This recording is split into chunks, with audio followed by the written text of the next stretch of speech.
Ada 3 slide yang saya share tadi pagi, tapi sebenarnya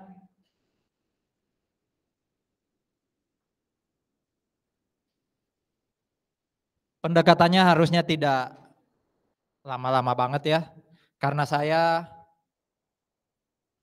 harus ke tempat lain nanti. Semoga selesai sebelum 9:30 ya. Anda senang kan ya? Saudara-saudara, masih melanjutkan diskusi minggu lalu soal bagaimana framework-nya akuntansi itu mempengaruhi pajak. Bagaimana teori-teori soal kerangka dasar pelaporan, kerangka dasar soal penyajian laporan keuangan itu mempengaruhi pajak. Jadi teori-teorinya itu teori AKM 2 tepatnya ya, AKM 1 atau AKM 2. Ya, tetap relate dengan pajak. Jadi tolong diingat terus ya istilah saya, mata kuliah ini gabungin akuntansi keuangan dan perpajakan, akuntansi keuangan dan mata kuliah pajak. Kalau biasanya kita kenal budgeter, reguleran itu saja gitu ya. Di literatur yang jadi literatur wajib dan pendukung kita itu ada pendekatan lain ya. Ya tetap substansinya sama. Kalau enggak untuk penerimaan ya untuk mengatur kehidupan sosial, udah itu aja sebenarnya. Cuma ya pengistilahannya aja yang bisa jadi berbeda. Atau melihatnya dari sudut pandang yang berbeda. Kalau tradisional kan yang atas kan, kalau enggak untuk budgeter ya regulatory atau reguleran. Yang bawah ya, yang bawah di dalam bukunya tahun 84 itu punya tiga fungsi pajak. Ya, 3 fungsi pajak. Yang sebenarnya 3 ini ya setara sebenarnya 2 fungsi pajak dengan 2 fungsi pajak yang ada di atas. Ada bagian dari alokasi, distribusi, stabilisasi ini yang bicara soal penerimaan, ada yang bicara soal bagaimana mengatur. Ya. Jadi ya bahasanya saja yang dibedakan. Sebenarnya secara langsung, secara eksplisit sudah bisa dilihat ya, apa itu alokasi ya, pajak dipakai untuk mengalokasikan pendapatan kita yang seperti saya sampaikan minggu lalu. Distribusi itu berarti mendukung supaya proses distribusi ya, supply chain itu juga bisa didukung oleh pajak, termasuk menstabilkan ekonomi. Sekali lagi ada ruang atau ada bagian dari alokasi, distribusi, stabilisasi itu sama dengan budgeter, ada juga yang sama dengan reguler. Kalau ini sudah katam lah ya istilahnya ya, sudah sangat-sangat paham bahwa rezim pajak ya, mazhab pajak di seluruh dunia itu mayoritas pasti pakai budgeter. Ya, kecuali di kondisi-kondisi kayak kesulitan keuangan sekarang baru muncul yang namanya regulatory. Ya kan? Regulatory.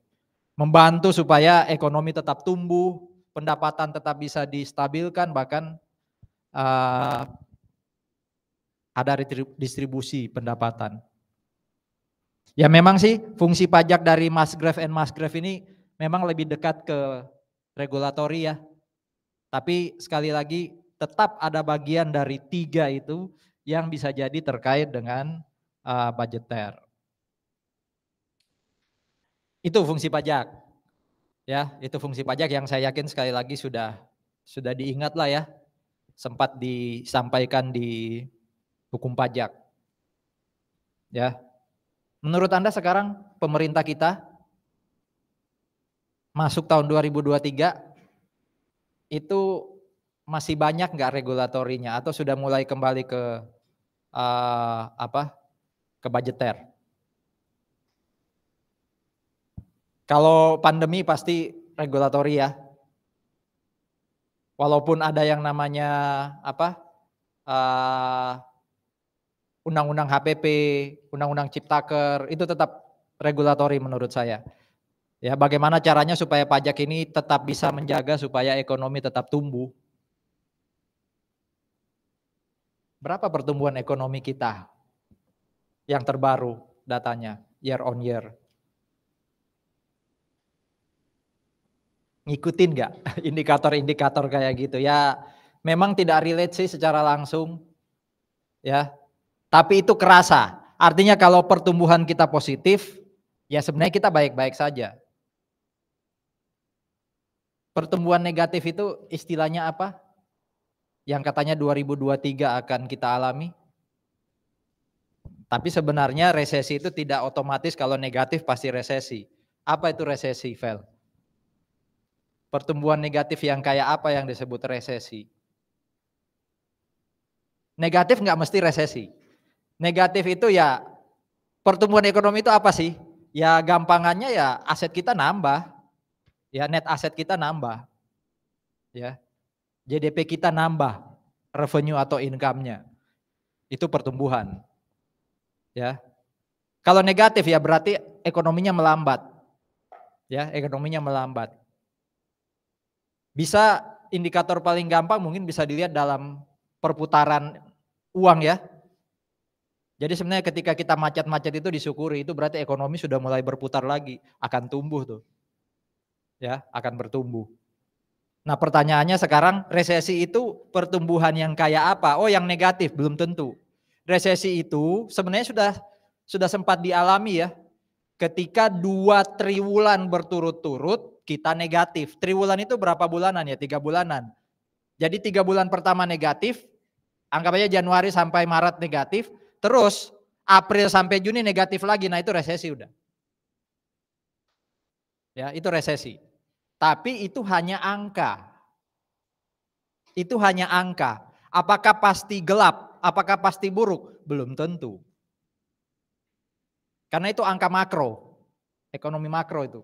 Angka mikro ya kembali ke Anda semua. Ya, kembali ke Anda semua. Sekuat apa fundamental ekonomi keluarga Anda gitu ya. Mikronya kan di sana. Jadi ketika tahun 98 itu saya masih mahasiswa kayak Anda, itu katanya krisis, tapi ya enggak semenakutkan itu sebenarnya. Memang dolar dari 2.500 ke hampir 30.000, hampir ke 15.000 gitu ya. Inflasi lagi tinggi-tingginya, hyperinflation. Tapi apa ya? Tidak sampai pada kondisi nggak bisa makan. Tidak sampai pada kondisi nggak bisa hidup. Tetap, cuma memang sulit. Ya, nyari duit, mau minjem aja itu susah. Ya, mau minjem aja susah. Oke. Nah, harapannya dengan adanya pajak, maka ekonomi tetap tumbuh. Ya, ekonomi tetap tumbuh. Jadi duit yang didapat dari pajak itu dipakai untuk apa istilahnya? Men-trigger, memicu supaya ekonomi tetap tumbuh. Atau paling tidak, kalaupun duit pajak nggak bisa dipakai untuk membuat ekonomi tumbuh, ya jangan tarik pajak. Makanya banyak fasilitas pajak kan ya yang diberikan. Masih reguler nggak sih ini masuk 2023? Atau sudah mulai budgeter lagi? Ya kita harus ke budgeter lah. Kalau reguler terus sekuat apa ekonomi kita? Oke. Seandainya dulu pemerintah memilih lockdown. Mirip kayak Singapura, kayak Tiongkok gitu ya. Wah bisa seburuk apa ekonomi kita. Karena lockdown itu berarti semuanya ditanggung negara loh itu. Kita nggak boleh keluar, negara datangi kita dengan makanan gitu ya. Kita nggak kuat. Makanya kabinetnya Jokowi kan memilih untuk apa istilahnya yang awal tuh PSBB, ya kan? Nggak lockdown. Ya. Oke, itu ya. Bicara regulatori memang kayak emang bisa ya pajak lakukan itu bisa. Ya, bisa. Semoga ini juga masih ingat di dalam bukunya Kiso and Wegan dikatakan accounting atau accountant itu adalah resource allocator. Di tengah himpitan kebutuhan yang sangat banyak, padahal sumber daya kita terbatas, harapannya akuntan atau akuntansi itu bisa memberikan informasi kepada kita untuk bisa mengoptimalkan alokasi sumber daya kita. Ya. Jadi kemampuan kita kan terbatas, padahal kebutuhan kita banyak. Bukan sekadar keinginan ya, kebutuhan itu banyak. Ya. Bagaimana caranya yang terbatas tadi bisa memenuhi kebutuhan tadi? Itu gunanya informasi akuntansi. Kalau saya butuh duit, berarti saya memberi informasi kepada mereka yang punya banyak duit untuk bisa alokasikan duitnya ke saya. Kalau saya punya banyak duit, berarti saya cari informasi akuntansi supaya saya tahu di mana duit saya bisa ditempatkan, supaya uang saya bisa juga berputar, bisa bertumbuh. Itu namanya alokasi sumber daya. Dan itu ada di buku akuntansi keuangan. Pertanyaannya, pajak bisa nggak kayak akuntansi? Pajak bisa nggak menjadi resource allocator? Kata kuncinya ada di jawaban pertanyaan yang merah. Selama pajak bisa bersikap netral, artinya dia ya diberlakukan secara umum, tidak ada keberpihakan dan semacamnya, maka sebenarnya dia bisa mirip kayak akuntansi. Ya paling gampang tarif pajak progresif itu menurut saya itu implementasi dari tax allocator tadi, ya. Jadi sangat bergantung pada kemampuan wajib pajak, ya. Alokasi yang dikeluarkan untuk membayar pajak tentu sangat tergantung dengan, sumber daya yang kita miliki. Ada teori pajak yang juga menarik bahwa, saya lupa ya apakah ada juga di slide saya, intinya sebenarnya, eee, wajib pajak itu, ya, itu sebenarnya punya keinginan tersembunyi ke negara. Saya pengen supaya keinginan atau kepentingan saya itu dipenuhi oleh negara. Nah, saya membujuk negara dengan cara apa? Bayar pajak, ya.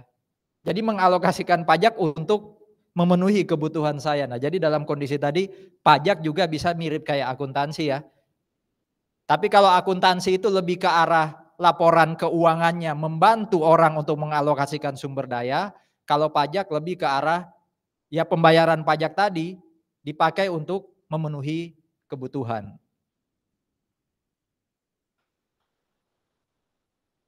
Insentif-insentif pajak yang ada sekarang sekali lagi itu digunakan untuk supaya cash flow-nya perusahaan juga terjaga. Sebenarnya tanpa tanpa adanya insentif yang ada sekarang, sebenarnya sistem pajak kita sangat memihak pengusaha.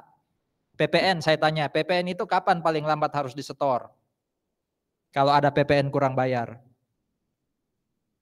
Ini bulan Februari, kapan paling lambat harus disetor? PPN kurang bayar Februari. Basic banget ini, kapan? Akhir Maret kan? Berarti masih ada apa? Masih ada waktu untuk muter duit paling enggak 1 bulan. Ya. Makanya kalau kita telat nyetor PPN itu cenderung transaksinya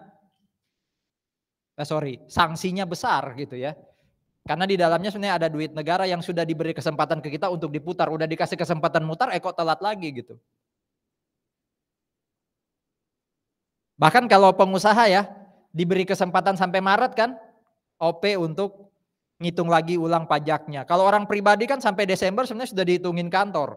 Bahkan tiap bulan dipotong langsung. Kalau pengusaha, penerimaan dia Januari, itu baru disetor Maret tahun depan loh. Betul? Ya enggak? Berarti kita punya kesempatan muter duit. Jadi di luar isu bahwa pajak itu adalah insentif selama masa sulit, sebenarnya sejak awal pajak sudah dipakai untuk insentif buat pengusaha. Makanya makanya di mana-mana memang diarahkan untuk jadi pengusaha. Ya. Mungkin di angkatan Anda saya pernah sampaikan ya, kalau dihitung-hitung sekali lagi Anda sampai lulus bisa jadi 500 juta biayanya. Itu mayoritas masih uang kuliah itu. Ya ada sih ya biaya kos dan semacamnya. Di dalamnya ada biaya hidup. Itu kalau Anda pengen kerja di Surabaya apalagi, Anda mau gaji berapa di Surabaya? 6 juta dapat? Ada hitung aja 500 juta bagi 6 juta. Itu butuh berapa bulan untuk ngembalikan duit tadi. Itu baru ngembalikan loh ya, BEP dulu loh ya. Belum dapat marginnya. Berarti cara cepat untuk bisa mengembalikan 500 juta investasi Anda selama kuliah, ya jadi pengusaha. Minta lagi tambahan 500 juta ke orang tua, jadi 1 M dalam tanda kutip hutang kita. Saya yakin muternya bisa lebih cepat dibandingkan 500 juta Anda kembalikan dalam bentuk atau melalui kerja. Saya tidak mendiscourage Anda untuk jadi pegawai ya, tapi memang Anda lihat sendiri sistem pajak pun memihak para pebisnis, para pengusaha. Ya. Dan memang sudah jadi ciri khas anak Petra lah ya. Dan saya tidak mengatakan itu buruk. Jadi kerja-kerja dulu di awal untuk cari pengalaman, kalau sudah keluar bikin usaha sendiri. Ya gimana? Memang keluarganya punya DNA itu ya kan? Kalau kayak saya memang DNA-nya kerja di orang gitu. Papa saya PNS dulu. Cuma saya lulus kuliah itu udah nggak mau saya jadi PNS. Ya, nggak mau jadi PNS, swasta dulu lah. Oke.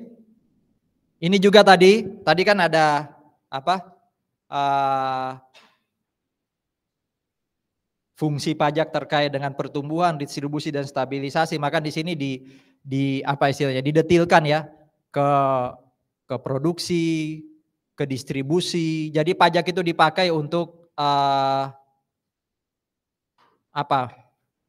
mempengaruhi ya pemusatan atau pemerataan faktor produksi. Ya. Jadi hasil pembangunan diharapkan dapat merata dengan cara pengalokasian pajak. Ini juga ya. Bahkan kalau ilmu recehnya ya, kalau terjadi inflasi apa yang harus Anda lakukan kalau Anda jadi Dirjen Pajak atau Menteri Keuangan? Pajak sebagai alat untuk mengendalikan inflasi gimana caranya? Inflasi itu kan berarti harga naik. Karena uang di pasar gede. Berarti tariklah uang itu kan dengan cara apa? Pajaknya dinaikkan, ya kan tarifnya. Itu ilmu recehnya kan walaupun tidak semudah itu. Fungsi pajak yang sudah kita bahas tadi itu nanti akan mempengaruhi pasti kebijakan dan ketentuan pajak. Itulah yang namanya akuntansi pajak.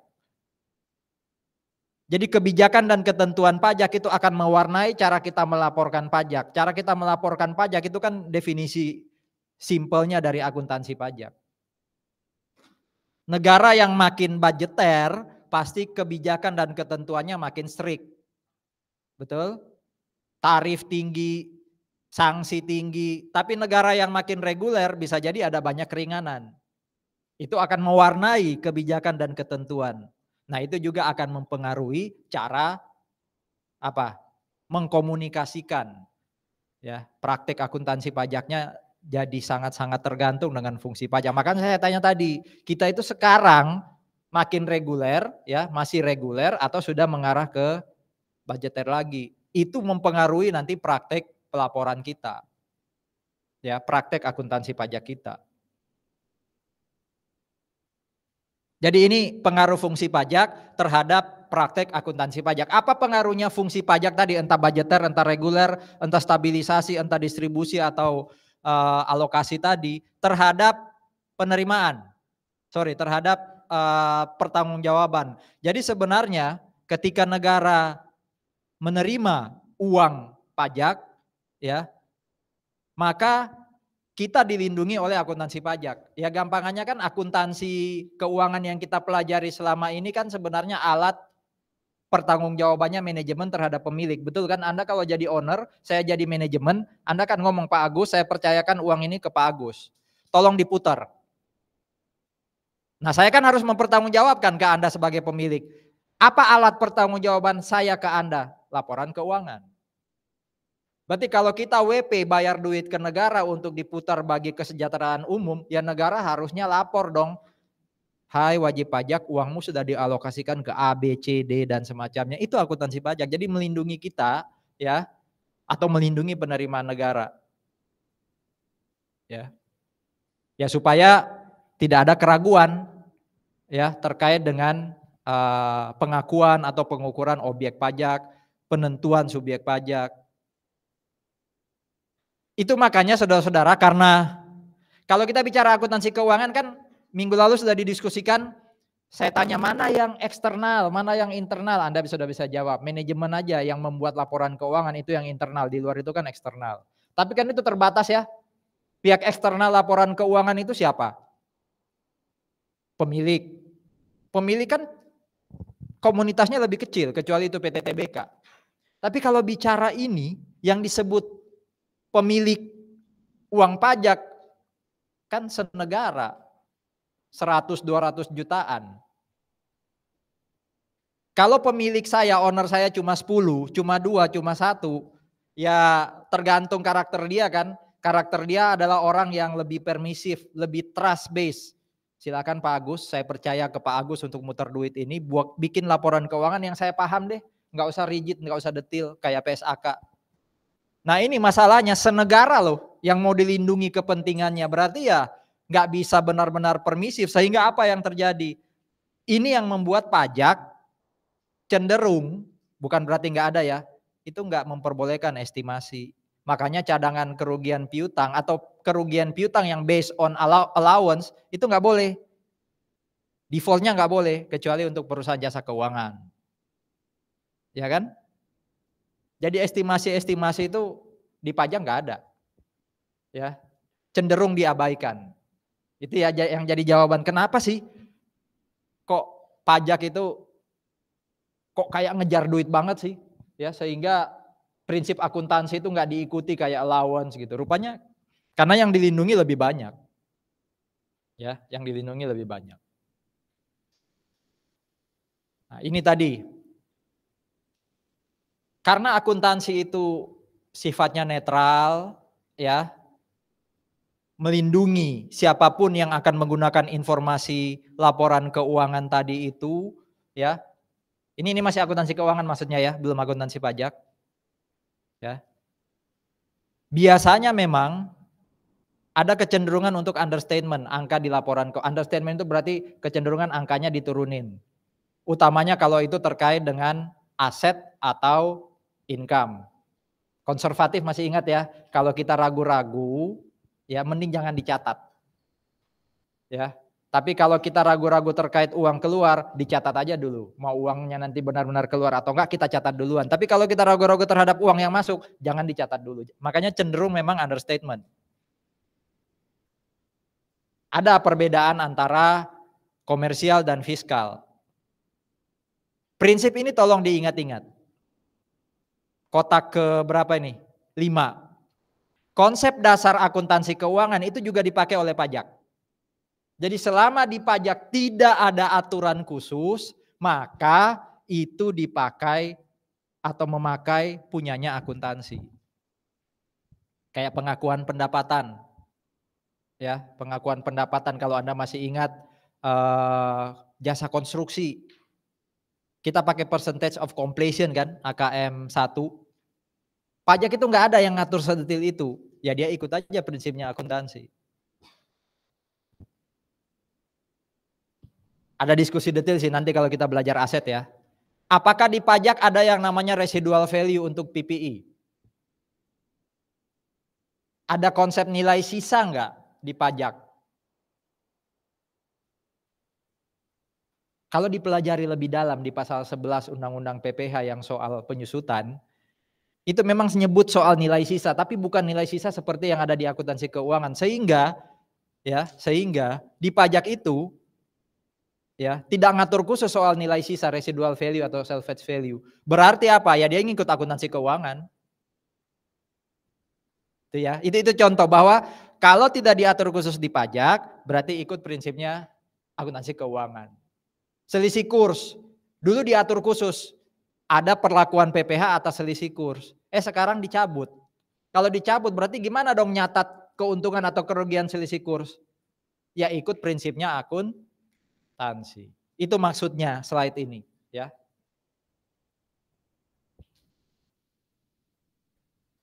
Karena 3 kotak hijau ini, maka makin banyak orang yang pengen tahu informasi laporan keuangan fiskal. Menarik ya.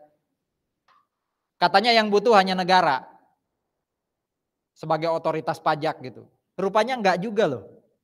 Makin banyak orang yang sadar tentang arti penting pajak. Minimal kita di sini kan, insan tax accounting ya. Itu kan sadar, saya pengen tahu informasi pajak. Ya. Ada penanam modal asing, pengen tahu loh. Seberat apa pajak di Indonesia? Walaupun tarifnya mungkin tidak setinggi negara lain gitu ya, tapi bagaimana praktik pemungutan pajak di Indonesia? Apakah hukumnya memang sudah pasti gitu? Jadi dia perlu tahu informasi soal pajak. Termasuk ini, ya ini isu lama lah ya. Negara itu makin tidak ada batas kan, sehingga pajak informasinya harus bisa diakses banyak orang, bukan hanya otoritas pajak. Itu yang membuat laporan keuangan fiskal harusnya dibutuhkan mirip kayak laporan keuangan komersial. Cuma memang dalam praktek masih sulit. Jadi Anda kalau pengen buat skripsi ya, buat tugas akhir yang bicara soal murni pajak dan pakai data apa? Entah data sekunder utamanya ya, itu sulit untuk dapat laporan keuangan fiskal. Paling lihat catatan laporan keuangan, ada rekonsiliasi fiskal yang sangat receh, yang sangat ringan itu nggak cukup sebenarnya. Berarti mau nggak mau memang harus ke perusahaan. Datang ke perusahaan, terlibat dengan perusahaan, minta laporan keuangan fiskalnya, itu diteliti. Itu yang namanya metode apa tuh kalau datang ke perusahaan? Langsung ke perusahaan. Itu yang namanya apa? Case study. Ya. Mirip, sudah magang kan? Belum. Nanti kalau magang, Anda ditempatkan di satu perusahaan, Anda buat laporan real terkait proses magang Anda. Itu sebenarnya case study. Ya. Dulu tax accounting kita itu banyak tuh studi kasus di perusahaan. Jadi memang hanya satu perusahaan, tapi lama kita terkait dengan perusahaan tadi. Kita harus nanya, Pak, benar nggak perlakuan pajak Bapak soal anggap aja natura dan kenikmatan? Kita lihat aturan natura kenikmatan, kita baca aturan, terus kita lihat prakteknya di perusahaan. Jadi minimal kita harus banyak nanya ke perusahaan. Mirip kayak kita magang. Memang hanya satu perusahaan, tapi kita terlibat di dalamnya. Nah, ada metode penelitian lain yang kita tidak perlu datang ke perusahaan, cuma jumlah perusahaan yang kita gali harus banyak. Jurusan menyesaratkan minimal 100, N-nya minimal 100. Jadi kalau 1 tahun kita punya 20 perusahaan, kita harus kumpulkan 5 tahun. Ya. Metode yang pertama tadi harus ke perusahaan yang mirip kayak laporan magang itu namanya kualitatif. Kalau yang pakai data sekunder ya, download dari Bloomberg, Bursa Efek itu kuantitatif. Jadi karena saking banyaknya dulu case study akhirnya pindah ke kuantitatif. Yang publish kan ada jalur TA publikasi ya, itu kuantitatif rata-rata. Nah kemarin ada bimbingan saya nggak tahu ikut di kelas ini enggak ya, tapi kakak kelas 2018 atau 19 saya lupa. Itu nulis studi kasus, jadi ke perusahaan, jurusan ACC. Saya nanya, Bu Widuri, serius ini? Dibuka lagi case study? Iya. Anda sudah ngambil medpen kan ya? Belum? Oh baru sekarang. Ya semoga nanti ikut medpen tercerahkan dengan informasi hari ini. Jadi Bu Widuri ngomong boleh, ya boleh, selama pertanyaan penelitiannya ada, ya. Jadi kayak rumusan masalah itu loh, rumusan masalahnya jelas dan outputnya jelas. Karena kualitatif itu memang agak sulit mencari pertanyaan. Kayak gampang ya hanya ke satu perusahaan dibandingkan yang tadi ya harus nyari banyak perusahaan. Ada plus minusnya lah, ada plus minusnya. Ya, jadi boleh sekarang nulis tugas akhir dalam tanda kutip kualitatif case study. Tidak perlu kalau Anda mungkin kesulitan nyari data keuangan yang banyak gitu ya, itu bisa case study. Cuma memang masih terbatas. Nah, kalau kita pengen nulis laporan keuangan fiskal, memang mau nggak mau harus case study. Nggak bisa, apa tadi yang satu, kuantitatif. Itu hanya istilah ya. Karena kualitatif pun yang case study itu pasti ada angka, ya nggak? Wong minta laporan keuangan fiskal pasti ada angka. Jadi jangan Anda salah mengartikan, oh kalau penelitiannya kualitatif nggak ada angka. Tetap ada angka.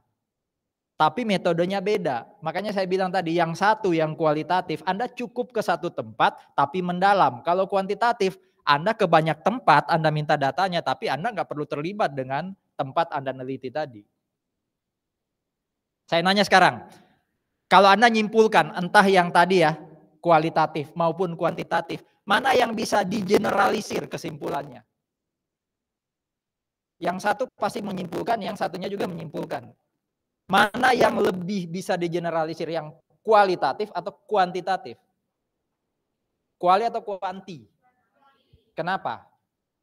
Karena yang dicari samplingnya banyak kan. Kesimpulan yang sana soal PT ABC hanya bisa disimpulkan di PT ABC. Paham ya bedanya kuali kuanti. Paling Medpen itu ujung-ujungnya ke sana. Jadi Anda belajar berapa pertemuan Medpen ya, 16 kali, itu ujung-ujungnya ke hal-hal kayak tadi. Percaya saya. Kalau diperas ilmu Medpen yang 16 kali itu ujungnya ke sana.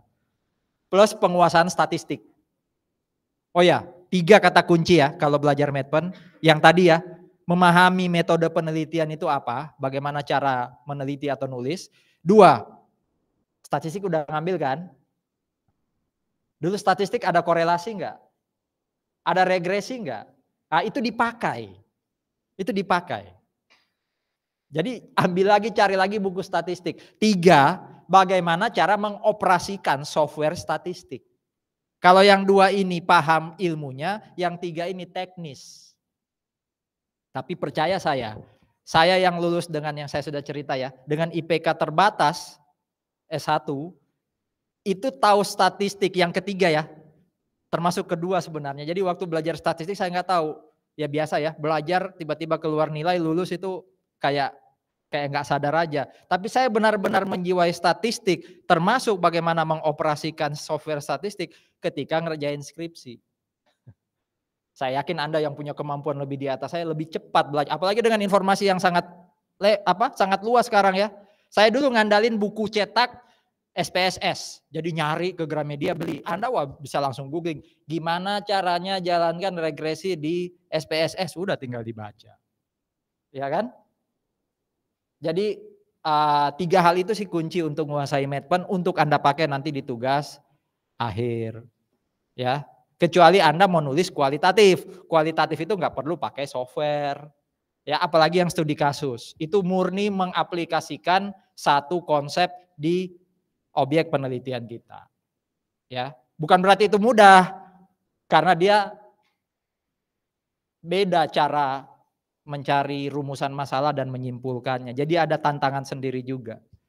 Ya, jadi kalau nanti Anda mau nulis soal laporan keuangan fiskal, pikir-pikir lagi. Karena laporan keuangan fiskal belum terbuka luas.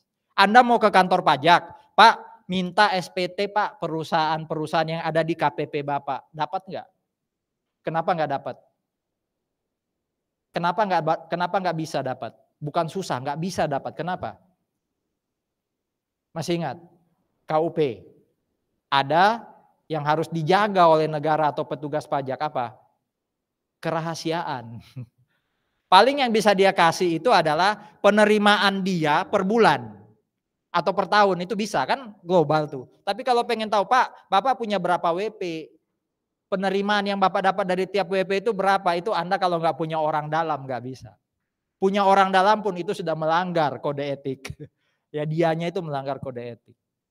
Ya, jadi memang banyak yang sudah ingin pakai yang kuning itu tapi memang belum atau tidak seindah teori gitu ya. Nah, asumsi dasar, basic assumption ini sudah ada sejak PA nih. Rupanya bisa dipakai juga untuk pajak. Masih ingat apa ini Inggrisnya? Going concern. Pajak juga pakai asumsi itu. Ada nggak yang bisa kasih insight, bisa kasih wawasan ke kita semua? Jangankan ngomong pajak, di akuntansi itu apa sih relate-nya going concern dengan cara kita bikin jurnal, cara kita bikin laporan keuangan, apa relate-nya? Coba bahasakan secara mudah.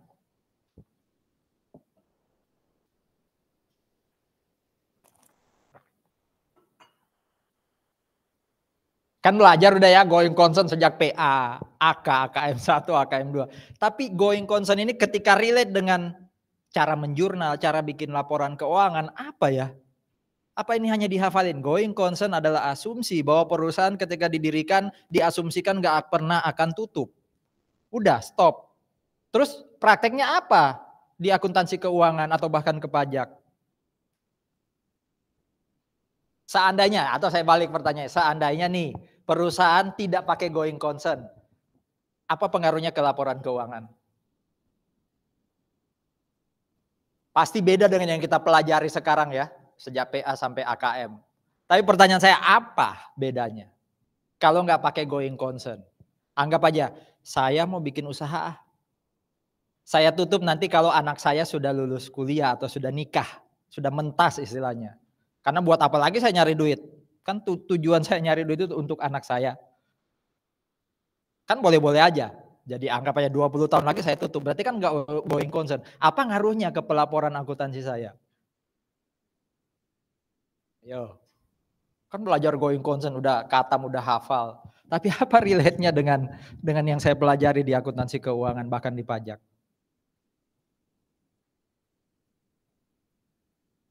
Ada ide? Siapa Maria? Iya, andalan lomba ini ya. Tim lomba. Ayo. Jadi supaya bisa jawab saya spesifikkan. Seandainya saya tidak ikut asumsi ini, apa ngaruhnya ke laporan keuangan saya?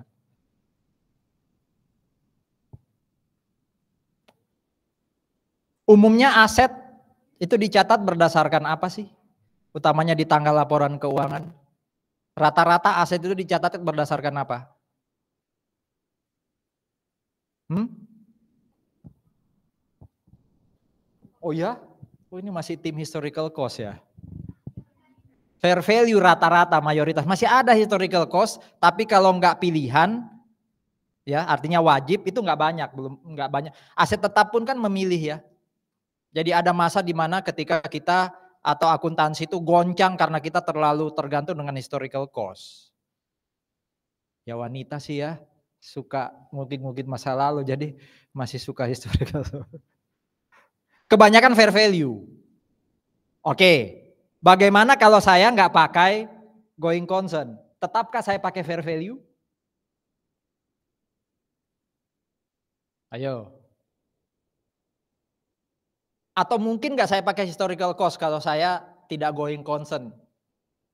Yang tadi ya, saya dirikan perusahaan 20 tahun lagi mau saya tutup.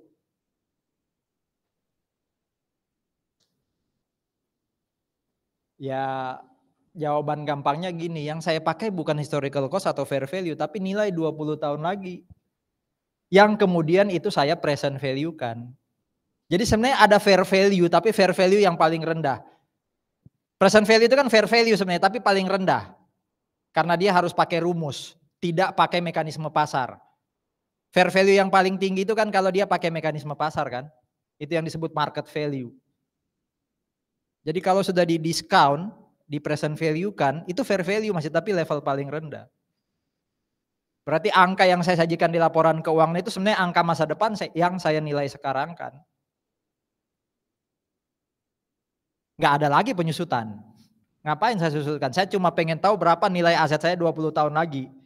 Berarti kalau ada aset yang masa manfaatnya kurang dari 20 tahun, saya nggak perlu nyatat sekarang. Ya. Karena kepentingan kita hanya ingin lihat kalau nanti tutup kira-kira nilainya berapa. Ya. Lebih sulit kan ya kalau kita tidak pakai going concern. Makanya kita pakai ini. Ya. Itu ya. Kalau ini yang minggu lalu sudah saya sampaikan, pajak itu yang bawah. Ya, kalau akuntansi itu lebih yang atas, pajak itu yang bawah. Gak perlu saya ulang ya. Lihat catatan minggu lalu. Apalagi asumsi dasar, konsistensi juga sudah saya sampaikan. Apa hubungannya konsistensi dengan comparability? Kalau seandainya minggu ini ada kuis enak tuh. Pertanyaan ini saya berikan karena saya sudah sampaikan minggu. Apa hubungannya konsistensi dengan comparability? Kayaknya ini nih, ada oh belum. Comparability. Apa bedanya konsistensi atau apa relate-nya konsistensi dengan comparability? Atau mereka tidak terkait satu sama lain. Kalau lingkaran mereka benar-benar pisah, beririsan atau ada satu di dalam.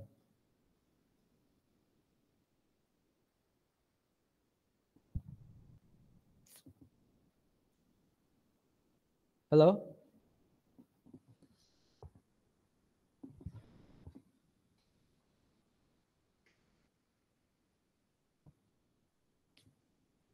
Konsistensi itu part of comparability. Ini yang disebut comparability internal. Apa itu comparability internal? Para lulusan AKM 2, saya harus bisa membandingkan kinerja keuangan saya secara internal dengan kinerja tahun lalu. Berarti kalau tahun lalu metode yang saya pakai berbeda dengan metode yang saya pakai tahun ini, logikanya tidak bisa dibandingkan, tidak bisa comparability, berarti nggak konsisten. Gitu ya. Jadi comparability besarnya ada dua, eksternal dan internal. Eksternal itu membandingkan dengan perusahaan lain, tapi sejenis ya usahanya. Kalau konsistensi itu membandingkan di internal tapi dengan kinerja tahun-tahun lalu. Berarti kalau tidak sama metodenya, ya saya nggak bisa bandingkan, berarti saya nggak konsisten. Di pajak gimana? Ya sama sih. Harapannya tidak berbeda metodenya. Tapi kalaupun harus berubah, silakan. Tapi harus dimohonkan dan harus disetujui dulu oleh DJP. Nggak bisa kita langsung merubah. Kalau di akuntansi, boleh berubah tapi harus dengan alasan yang jelas. Artinya judgement kita kenapa harus berubah metode, itu harus jelas. Pajak juga ada konservatisme loh. Ini kan akuntansi keuangan banget konservatisme. Hati-hati ya saudara-saudara. Atau sebelum lebih jauh, saya takutnya saya ngomong gini itu kayak di atas padahal mungkin Anda sendiri masih belum begitu paham apa itu konservatisme.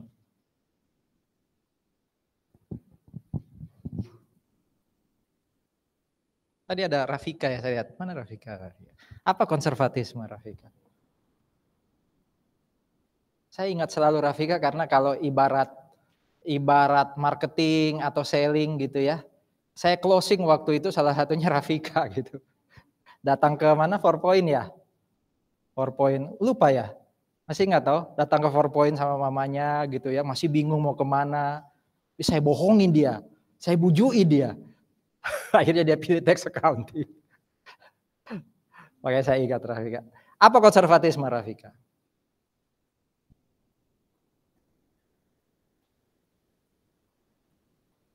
Ya kan? Rafika ini kan orang aktif, nggak mungkin dia malu, nggak mau ngomong gitu. Pasti dia entah kurang paham gitu ya, atau mungkin juga nggak paham. Yang lain apa konservatisme?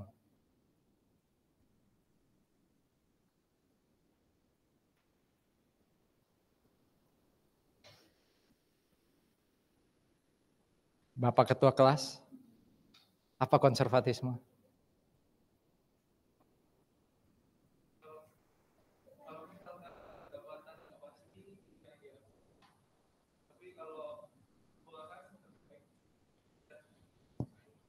Terima kasih. Ya mungkin itu besarnya ya, itu besarnya. Tapi satu yang perlu saya tegaskan, konservatisme itu tidak, apa ya, gimana ngomongnya ya, tidak pasti harus dilakukan. Konservatisme itu hanya eksis ketika kita ragu-ragu. Saya ulangi ya, konservatisme itu hanya ada kalau kita ragu-ragu. Tadi katakan, ketika pendapatan itu kita masih ragu, bakal dapat atau tidak, mending ditunda pengakuan pendapatannya. Nah ragu-ragunya di pajak ini ada probability kan. Kalau ragu-ragunya itu masih di atas 50%, disebut apa tuh? Probable, masih boleh diakui. Tapi biasanya tingkat probable-nya itu kalau bisa 90-an% lah. Jadi walaupun belum pasti dapat pendapatan, ya, tapi tingkat tidak pastinya itu kecil, artinya kemungkinan dapatnya 90% ke atas, sebenarnya sudah bisa diakui. Nggak perlu konservatif di situ. Ya saya yakin tadi kalimat Joshua itu kan lebih ke arah pasti pendapatan kalau ragu-ragu itu nggak diakui, ya kan? Nggak gitu juga. Ragu-ragunya itu ada levelingnya. Kalau di bawah 50% tidak mungkin dapat, atau dapatnya itu mungkin hanya 10% kemungkinannya, ya sudah pasti jangan diakui dulu. Sudah pasti konservatifnya main di sana. Tapi kalau kemungkinan dapatnya 95%, boleh sebenarnya diakui. Di situ konservatisme nggak perlu ada. Karena sebenarnya kita nggak ragu itu kalau 95% ke atas. Ya, jadi kalau bicara soal aset, soal income, dan kita ragu di sana, ragu ini refer to tingkat probability yang rendah ya, maka jangan diakui dulu. Tapi kalau untuk apa? Expense, untuk liability, seragu apapun kita, mending dicatat. Itu pun ada catatannya ya, itu pun ada catatannya. Ragu-ragunya level apa? Ya. Apakah saya akan keluar biaya? Kemungkinan keluar biayanya anggap aja ya, ekstrim ya. Kemungkinan saya bayarnya 2%. Itu kan kecil sekali kemungkinan bayarnya, masa langsung diakui? Ya. Ya, mungkin 10% lah. Kemungkinan 10% ini bukan dari uangnya loh ya, tapi kemungkinannya. Saya mau bayar uang 1M, kemungkinan bayar uang 1M itu, anggap aja di pengadilan mau kalah, itu berapa persen saya harus bayar? Oh kemungkinannya 50%, ya sudah akui, walaupun belum keluar uangnya. Jadi biaya tuh hutang kan. Tapi kalau kemungkinan bayarnya itu hanya 2%, di bawah 5%, ya jangan langsung diakui dulu. Capek kita nyatatnya, padahal belum tentu juga keluar. Cuma dalam praktek, pokoknya kalau ragu-ragu biaya catat dulu gitu. Ya monggo aja sih, itu judgement. Yang poin saya adalah konservatif itu tidak harus serta-merta dilakukan. Lihat dulu kondisinya, ragu apa enggak, itu aja. Ya, kalau ragu baru konservatisme main. Kalau kita yakin terima walaupun uangnya belum ada, bisa kok dicatat. Itu konservatisme. Ya. Nah, bicara konservatisme, ini yang menarik di pajak ya. Konservatisme pajak itu ada dua. Ada kehati-hatian, itu yang tadi dijawab oleh Joshua. Ada yang namanya matching concept. Jadi biaya itu beban ya, beban itu dicatat, itu harus sama dengan atau harus ketemu dengan revenue-nya. Jadi kalau revenue-nya belum ada, ekstrimnya ya, walaupun sudah keluar uang, pajak belum ngakuin. Saya ulangi ya, uangnya udah keluar, tapi revenue-nya belum ada terkait uang tadi, pajak belum ngakuin harusnya. Itu matching concept. Dan matching concept di pajak itu part of konservatisme. Kalau di akuntansi dia kayak irisan, bukan lingkaran di dalamnya konservatisme. Itu ya. Atau gampangannya gini, konservatisme pajak itu kalau bicara pendapatan atau bicara aset itu namanya prudence atau kehati-hatian. Kalau bicara expense itu bicaranya matching. Matching principle, matching concept. Udah gitu ya. Sampai sini ada diskusi.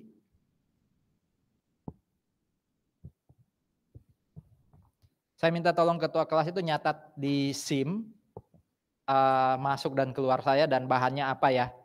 Kalau minggu lalu tolong diisi bahannya apa sesuai dengan RPS atau enggak itu tolong diisi. Itu aja sih. Nanti QR code-nya saya yang generate.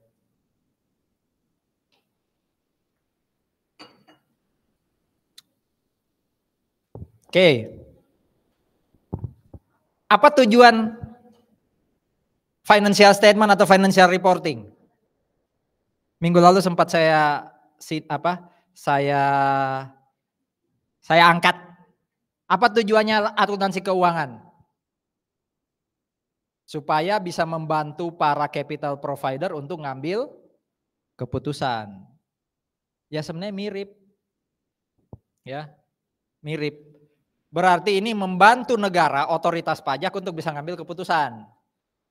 Agus Tolini harus didenda enggak? Agus Tolini sudah patuh enggak? Lihat laporan keuangannya. Ya, lihat laporan keuangannya. Oke, istilah yang paling tepat yang mirip kayak financial statement di akuntansi minggu lalu itu apa di pajak namanya? Di akuntansi namanya financial statement istilahnya. Di pajak apa namanya minggu lalu? Pembukuan. Apa pembukuan menurut bahasan kita minggu lalu? Isinya apa? Neraca dan laporan laba rugi, balance sheet dan income statement. Glo masih magang di Artex? Pernah lihat laporan keuangan fiskal di Artex? Atau ada di sini yang pernah tahu bentuknya laporan keuangan fiskal? Katanya kan dua tadi, neraca dan income statement. Pernah lihat? Kalau yang laporan keuangan komersial ya pasti umum lah itu ya. Saya penasaran dengan laporan keuangan fiskal yang katanya pembukuan tadi ada neraca dan income statement. Ada nggak ya? Hah? Nah, kalau bicara SPT kan itu akun-akunnya income statement. Saya nanya yang neraca sekarang. Kan katanya pembukuan ada dua, neraca dan income statement. Oke lah, kalau SPT itu income statement dalam tanda kutip, betul? Iya kan? SPT itu kan isinya apa? Ya revenue, ya expense. Betul? Tapi based on fiskal kan, based on aturan fiskal. Jadi sebenarnya SPT itu laporan keuangan fiskal, tapi yang income statement. Ya, makanya minggu lalu saya bilang, nggak usah capek-capek bikin laporan laba rugi fiskal. Anda punya laporan laba ruginya komersial sama SPT, udah itu. Itu laba rugi komersial dan laporan laba rugi fiskal. Karena kalau Anda bikin laporan laba rugi fiskal lagi berarti ada tiga laporan ya. Laporan laba rugi fiskal itu ya sama kayak SPT. Angka bawahnya kan sama ya, taxable income-nya kan, penghasilan kena pajak itu sama kayak SPT. Jadi ngapain bikin laporan keuangan fiskal terpisah, SPT aja.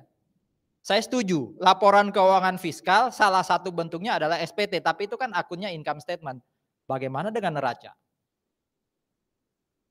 Di SPT kan diminta ya, tolong lampirkan laporan keuangan neraca dan laba rugi. Laba rugi menurut saya ya pakai aja yang SPT. Bagaimana dengan neraca?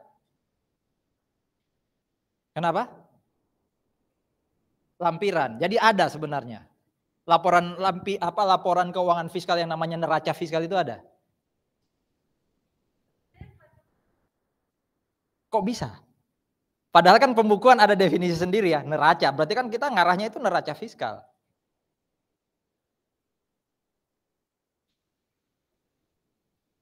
Jadi menurut Feli, kalaupun pembukuan itu minta neraca seperti pasal berapa minggu lalu tuh? 29 ya.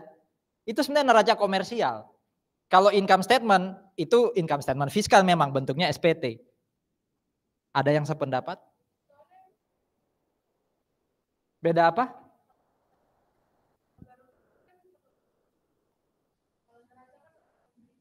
Apa hubungannya? Contoh nih, biaya penyusutannya akuntansi 60 juta. Biaya penyusutannya pajak 50 juta. Ada koreksi fiskal positif 10 ya. 60 akuntansi, fiskal 50. Ada koreksi fiskal 10 kan?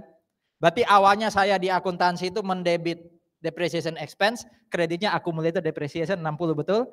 Terus di pajak saya jadikan 50. Harusnya kalau pelajarannya PA atau akuntansi keuangan ada jurnal koreksi, ya enggak?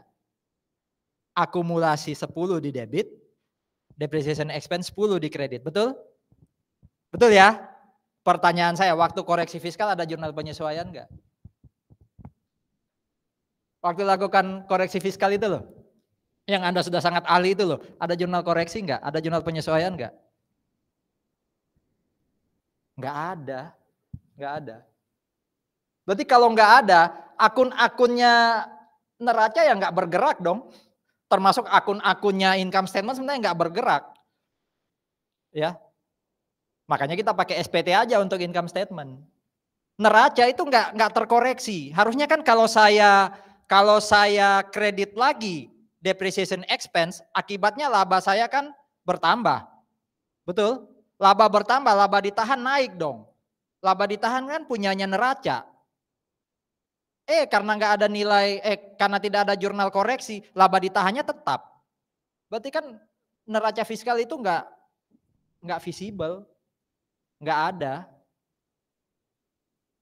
Ya kayak kamu waktu dibutuhin nggak pernah ada gitu ya, mungkin seperti itu. Jadi neraca fiskal itu hanya sebutan di undang-undang. Yang sebenarnya dipakai seperti kata Feli, neraca komersial. Kecuali Anda mau bangun sistem dan itu sulit ya, butuh effort. Setiap koreksi fiskal Anda buatin jurnal koreksi, tapi itu tidak akuntansi loh, itu tidak diwajibkan. Demi supaya bisa meng-create neraca fiskal. Wah, itu bisa loh jadi tugas akhir tuh. Asal perusahaannya cukup kompleks ya, bukan UD atau CV kecil gitu ya. Itu bisa tuh. Ya. Itu ya, jadi poin saya apa? Sebenarnya laporan keuangan fiskal itu neracanya itu ya neraca komersial. Income statement-nya itu ya SPT, udah. Itu intinya. Nah, ini tujuannya laporan keuangan fiskal. Ya. Otoritas pajak bisa tahu penghasilan kena pajak saya berapa. Kalau dia nggak tahu kan ada sanksi. Yang Anda saya minta untuk tolong baca dong undang-undang KUP, HPP ataupun Cipta Kerja. Ya, kalau tidak melakukan pembukuan, PKP nggak ketahuan, itu apa sanksinya? Yang kedua, ini bagian dari apa? Menguji apakah kepercayaan self assessment itu dijalankan dengan baik oleh wajib pajak. LPJ kan saya bilang tadi, kalau di akuntansi keuangan owner kan nanya, Pak Agus, Anda sudah melakukan kegiatan selama 1 tahun, mana LPJ-nya? Ini Pak laporan keuangan. Nah kita kan kasih SPT, itu LPJ kita ya selaku wajib pajak ke negara. Termasuk untuk ngambil keputusan strategis, salah satunya tax planning. Ya, salah satunya tax planning. Oke. Nah, saudara-saudara, pernah tahu agensi teori ya? Teori akuntansi ya itu ya. Apa agensi teori, Vel? Gampangannya lah. Itu kan efek. Itu efek. Hati-hati ya. Oke, selain asimetri informasi apa yang pop up kalau bicara agensi teori? Ada agent, ada prinsipal. Siapa agent? Manajemen. Siapa prinsipal? Owner. Biasanya manajemen itu waktu menghasilkan laporan pertanggungjawaban berupa laporan akuntansi tadi, itu ada informasi yang tidak disampaikan kepada pemilik. Itu yang disebut asimetri informasi. Sekarang saya nanya, kalau untuk tujuan pajak, apakah dua pihak ini, entah pemilik atau manajemen, kompak atau enggak kompak? Oh ya?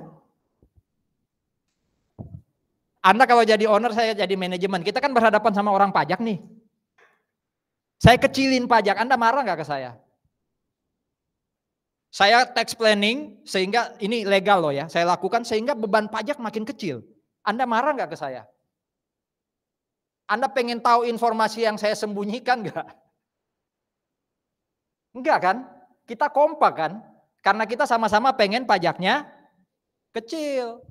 Berarti relate nggak agensi teori di pajak? Dalam kasus tadi ada agent, ada prinsipal, nggak relate. Relate-nya itu adalah definisikan ulang siapa agent, siapa prinsipal. Bisa nggak? Siapa prinsipalnya berarti? Pajak. Siapa agentnya? Wajib pajak. Bisa manajemen, bisa orang pribadi. Gitu ya. Jadi nanti kalau besok nulis skripsi, grand teorinya apa dasarnya agensi? Hati-hati kalau di pajak terus saya yang nguji, itu saya kritisi loh. Ya. Ya jawabannya kayak tadi itu, segampang itu sebenarnya. Ya, karena kadang pokoknya ada teori dasar grand teori pakai agensi itu kan yang paling gampang ya. Ada asimetri informasi. Emang pemilik bakal punya kepentingan beda dengan manajemen, kan sama kalau soal pajak.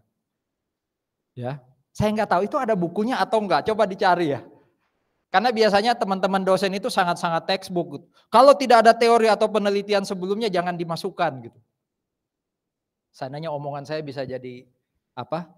Daftar pustaka gitu ya, kuliah Pak Agus hari ini gitu. Ya. Tapi saya baca beberapa skripsi sudah ada tuh.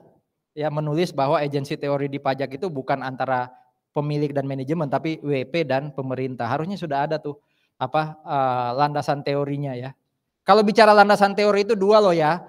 textbook dan penelitian sebelumnya. Kita kalau neliti atau buat tugas akhir itu cenderung yang namanya teori itu apa? Penelitian. Padahal bisa jadi penelitian itu juga tidak sesuai teori.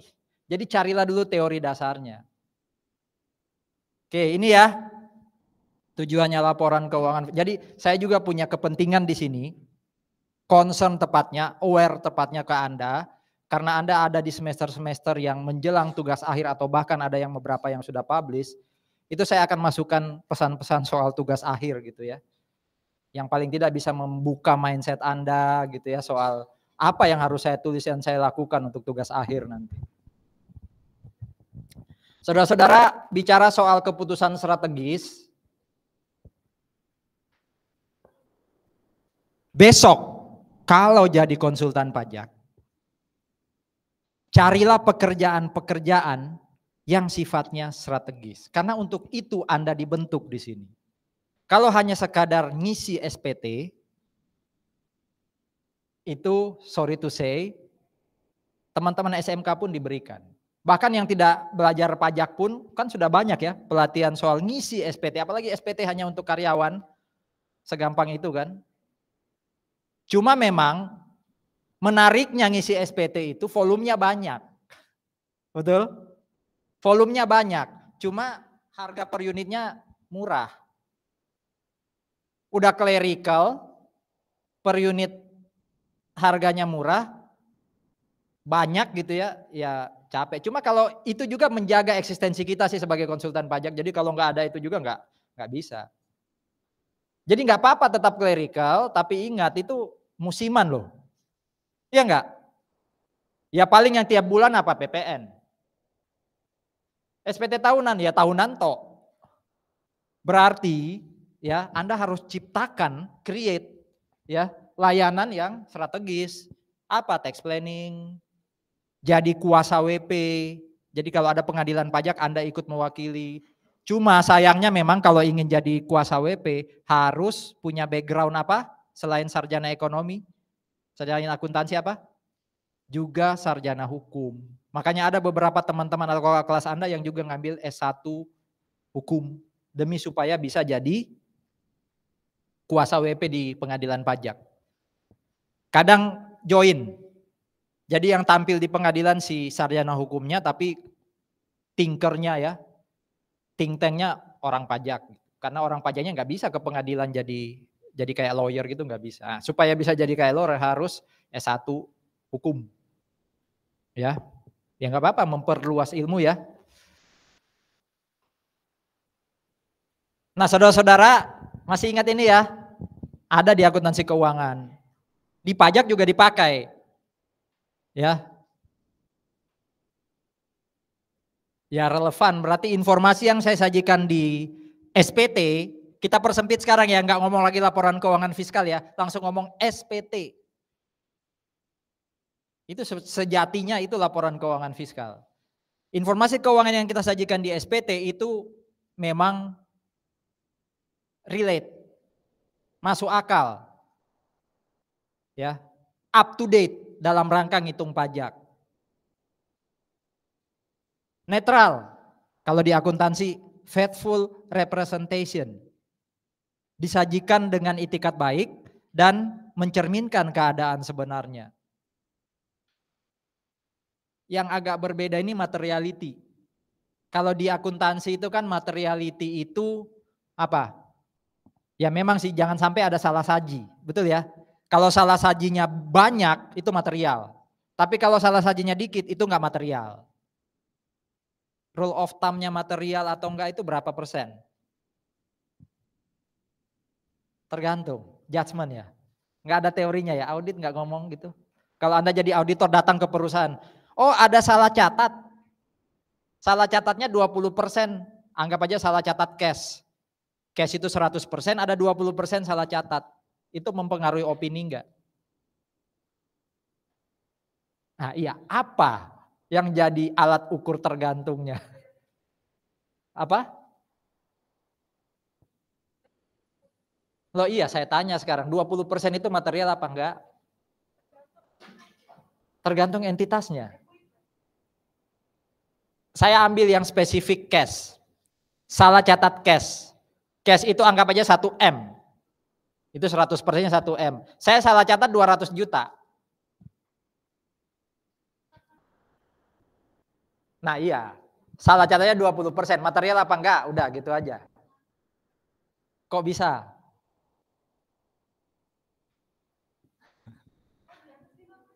Nah, itu yang saya sebut rule of thumb materiality.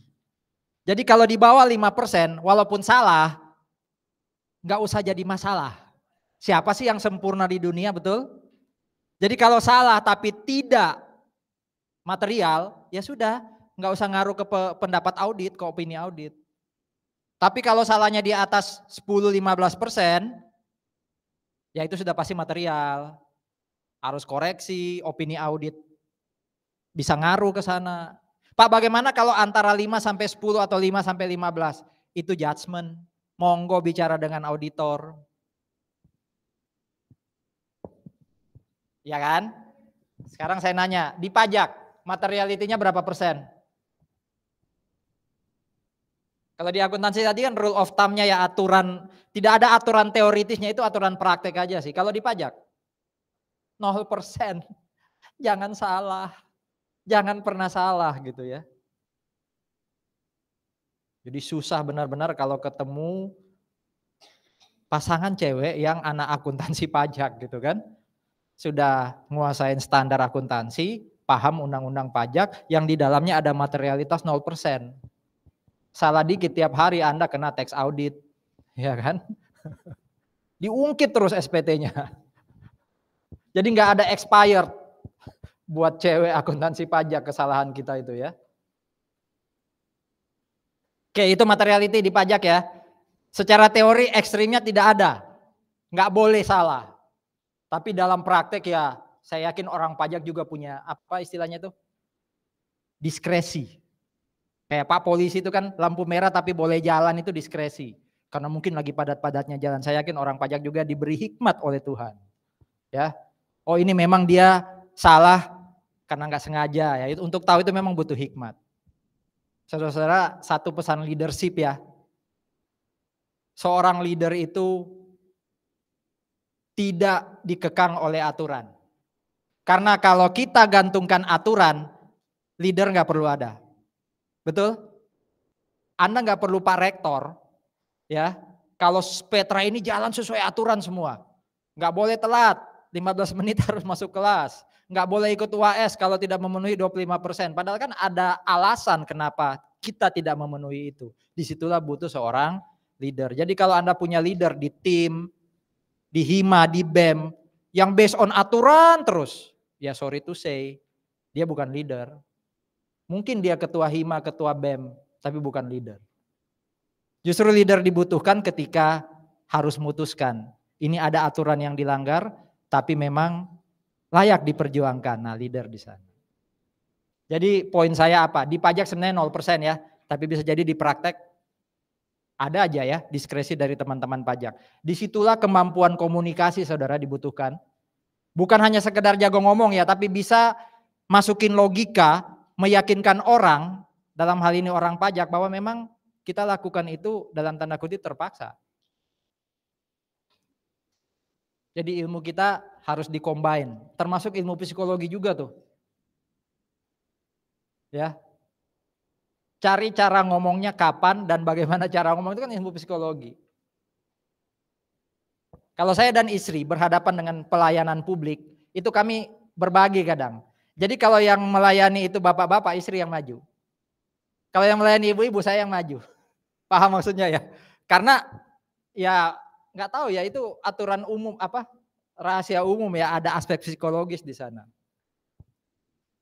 Oke, itu materialitas. Kalau lengkap mirip kayak apa syarat ngisi SPT? Jelas, benar, lengkap. Nah, kayak gitu. Lengkap yang di apa?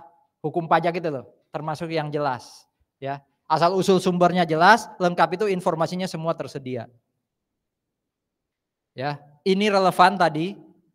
Pemakai laporan keuangan dalam hal ini Dirjen Pajak bisa ngambil keputusan orang ini patuh atau tidak ya terhadap aturan pajak. Nah, itu relevan. Ya, jadi sangat-sangat dipengaruhi oleh tadi kesalahan ya, materialitas. Mudah dipahami. Oh ya, saya ajarin ya cara baca slide saya ya. Slide yang ini itu karakteristik kualitatif, betul. Karakteristik kualitatif itu maksudnya gini, laporan keuangan fiskal dianggap berkualitas kalau memenuhi yang ada di slide saya. Tapi ini based on itu tuh, pedoman umum akuntansi untuk tujuan pajak. Ada bukunya khusus itu, kayak PSAK. Jadi di buku yang namanya pedoman umum akuntansi untuk tujuan pajak, ada 5 karakteristik kualitatif untuk tujuan pajak. Oke. Yang di belakang yang nggak ada judul itu relevan. Itu ada relevan juga kan? Ini saya ambil dari literatur kita. Bukunya Pak Gunadi ya. Yang jadi literatur kita di RPS itu loh. Gitu ya cara bacanya ya. Jadi kalau tidak ada judul ini itu dari literatur buku. Pak, bagaimana menjawab pertanyaan nanti di UTS atau UAS ya? Anda sesuaikan dengan informasi saya tadi. Ini yang dari buku Pedoman Umum Akuntansi untuk Tujuan Pajak, ini dari literatur kita nih, ya. Yang relevan, mudah dipahami dan seterusnya. Saudara-saudara, mudah dipahami apa tuh di akuntansi keuangan? Understandability ya. Itu punya asumsi bahwa yang baca orang yang punya pemahaman bisnis. Jadi jangan insecure kalau orang baca laporan keuangan lalu lihat kok nggak bisa dimengerti laporan keuanganmu. Ternyata dia nggak ngerti bisnis. Jadi bukan salah kita, belum mesti salah kita. Tapi kalau orang itu ngerti bisnis dan tetap ngomong kok nggak bisa dibaca ya punyamu laporan keuanganmu. Nah itu berarti kita yang salah sebagai akuntan. Karena kan waktu bikin laporan keuangan sudah ada aturan umum soal bikin laporan keuangan. Kalau kita bikinnya nggak sesuai aturan umum tadi, ya orang bisa jadi nggak paham. Berarti aspek kualitas yang namanya understandability tidak kita penuhi. Berarti orang pajak, fiskus ketika baca SPT paham nggak? Kalau dia paham, ya itu berarti understandability-nya terpenuhi. Kalau dia nggak paham, lihat dulu, Bapak ini ngerti pajak nggak sih? Ada oknum teman-teman pajak yang pengetahuan pajaknya itu kalah dengan Anda. Saya ulangi ya, ada oknum. Artinya mungkin nggak belajar. Dulu kan mereka juga kuliah ya, mungkin pas kuliah yang ngantuk. Pas kuliah ya nggak fokus. Pas ada aturan baru yang nggak update, kan bisa aja. Atau bisa aja beda persepsi. Disitulah Anda butuh hikmat ya untuk tahu ketika Anda punya kasus dengan orang pajak. Anda bisa lihat, oh ini beda persepsi. Kalau beda persepsi berarti yang masuk ini kan tata bahasa untuk diskusi kan. Tapi kalau dia nggak tahu, kelihatan nggak tahu, itu jangan sombong dulu karena kita di bawah bayang-bayang otoritas loh ya. Jangan mentang-mentang dia salah Anda langsung judge dia. Ya. Jadi kalau sampai laporan kita tidak mudah dipahami dan dia ternyata orang yang ngerti pajak ya berarti kita yang salah. Gampangnya kayak gitu. Kalau keandalan menurut literatur kita itu harus menuhin semua ini. Menuhin semua aspek ini. Nanti dibaca aja ya. Apa aja itu. Kalau keandalan apa istilahnya di buku Kieso itu? Reliable ya, reliable. Kita bisa ngandalkan, kita bisa bergantung pada informasi tadi, bisa kita percaya gitu. Salah satu isinya keandalan itu ini, harus netral. Ya, harus netral. Sorry, itu maksudnya netralitas laporan keuangan fiskal terhadap laporan keuangan komersial itu kurang jelas. Jadi tidak bisa dilihat secara langsung.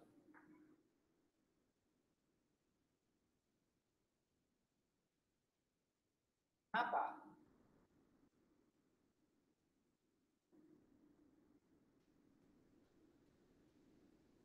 Kenapa nggak bisa dilihat secara langsung? Ya karena memang pola pikir pelaporannya kan berbeda udah. Satunya ikut standar akuntansi, satu ikut fungsi budgeter tadi. Ya pasti nggak netral. Dalam kasus itu pasti nggak netral. Ya, tapi bukan berarti laporan keuangan fiskal itu tidak bisa diandalkan. Ya diandalkannya based on Undang-Undang PPH bukan standar akuntansi. Ada lagi aspek keandalan lain. Jadi disebut reliable kalau jelas benar lengkap. Udah, itu ya. Jadi jelas benar lengkap menurut literatur Prof. Gunadi itu adalah jelas benar lengkap.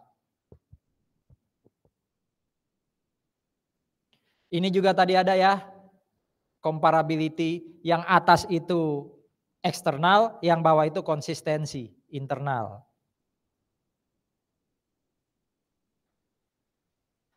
Ada yang pernah magang atau pernah tahu tentang transfer pricing ya? Salah satu data yang dibutuhkan di transfer pricing itu, atau salah satu mekanisme yang dilakukan dalam transfer pricing itu ada yang namanya benchmarking. Benchmarking, ya. Apakah harga yang saya berikan kepada pihak yang punya hubungan istimewa itu masih masuk akal atau enggak? Salah satu yang dipakai adalah ya lihat perusahaan sejenis. Jadi kalau sama-sama anggap aja perusahaan elektronik A dan elektronik B. A ini kalau jualan ke hubungan istimewa ngasih harga sekian, B ngasih harga sekian. Sebanding enggak itu? Kalau enggak sebanding bisa jadi transfer pricing kita bermasalah. Saya ulangi ya, transfer pricing itu bisa dikatakan bermasalah ketika dilakukan benchmarking dengan perusahaan sejenis, ternyata kita tidak mirip dia.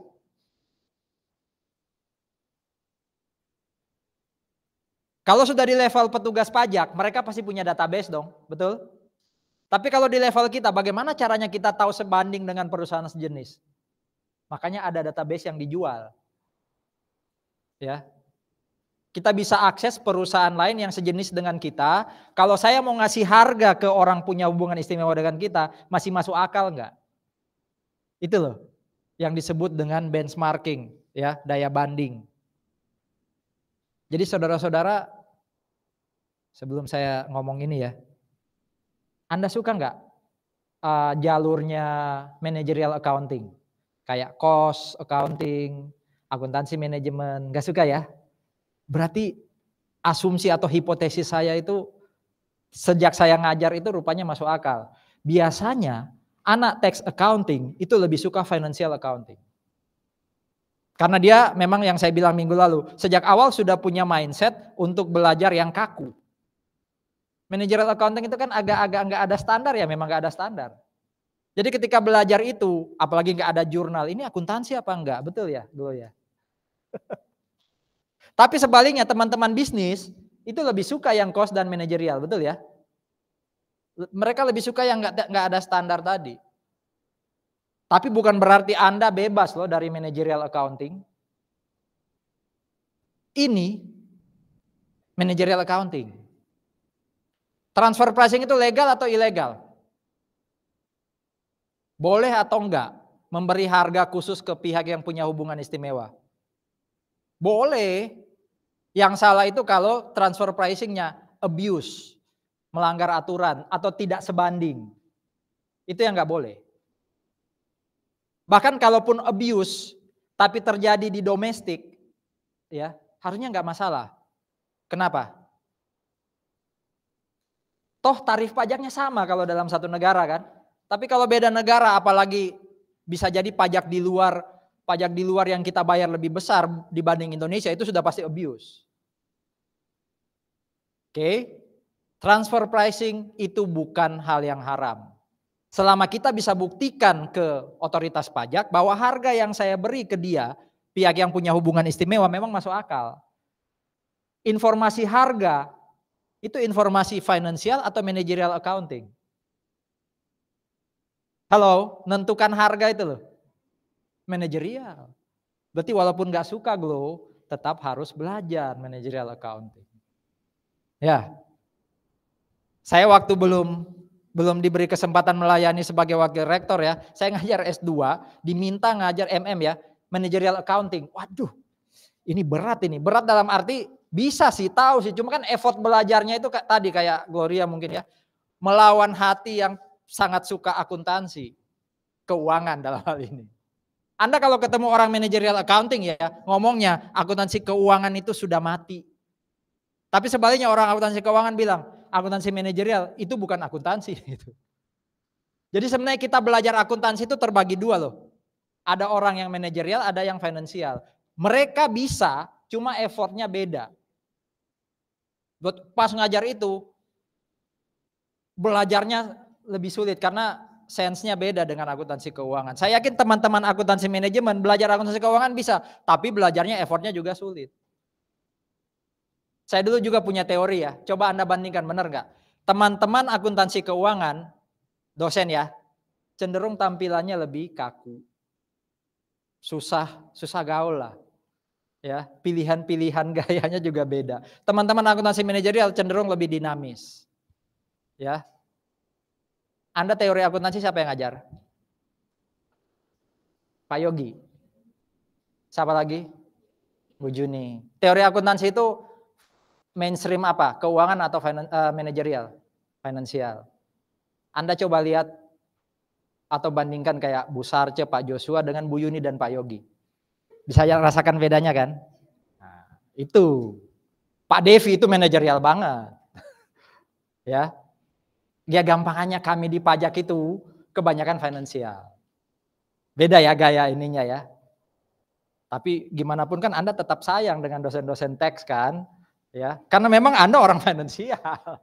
Itu pengaruh ke psikologis biasanya. Ya. Oke.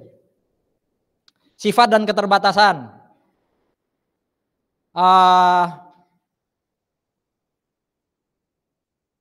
AKL ada laporan keuangan konsolidasi kan?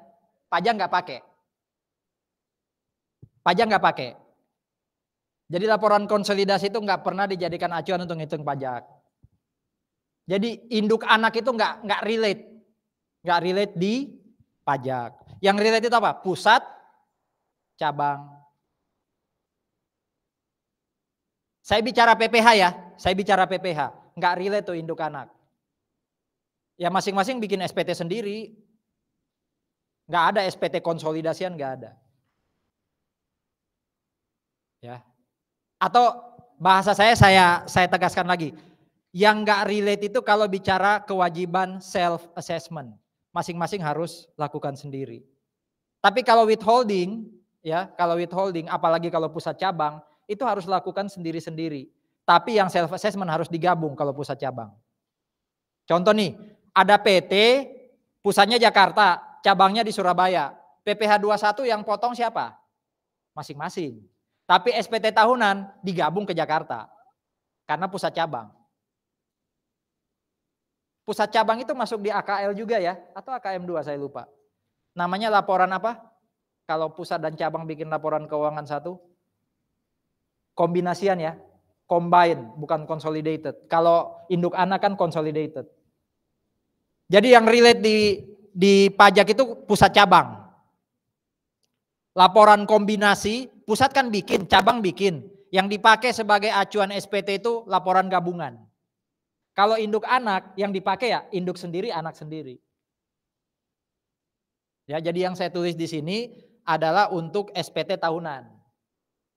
Ya, konsolidasi nggak dipakai, tapi gabungan dipakai.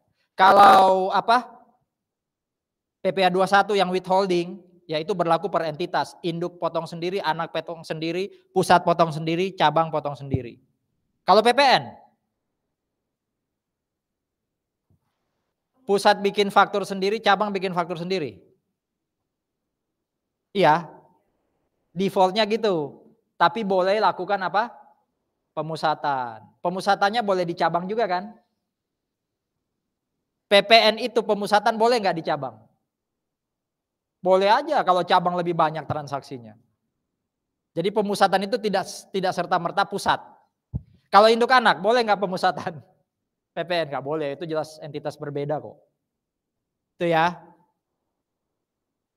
Di PA dulu atau di akuntansi keuangan disebut apa tuh?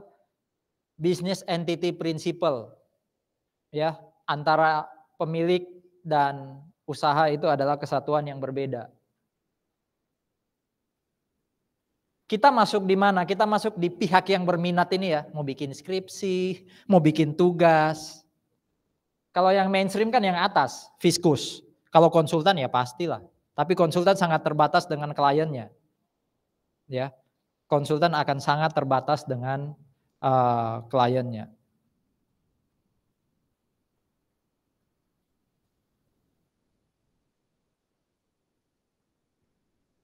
Saudara-saudara, tiga pihak ini, siapapun dia, itu akan sangat tergantung dengan skill-skill yang ada di sini. Jadi kalau Anda mahasiswa pun, sebagus apa memproses datanya. Proses data yang paling mainstream, yang paling receh itu ya Excel. Ada di sini yang masih belum bisa mainan Excel. Nambahin aja susah gitu. Pakai fungsi apa ya? Ya kan? Sum, copy paste aja masih klik kanan cari copy terus kan bisa main kontrol ya kan. Nah itu powerful loh Excel itu untuk ngutak-ngatik data, untuk proses data. Kalau teknik data processing kita nggak bagus ya, informasi fiskal tadi juga jadi nggak berguna. Pengetahuan pajak, makin banyak pengetahuan pajak kita, informasi pajak juga jadi berguna buat kita. Variasi, kemampuan memahami, menganalisis, menginterpretasi, jadi soft skillnya ya. Analisis thinkingnya jalan nggak?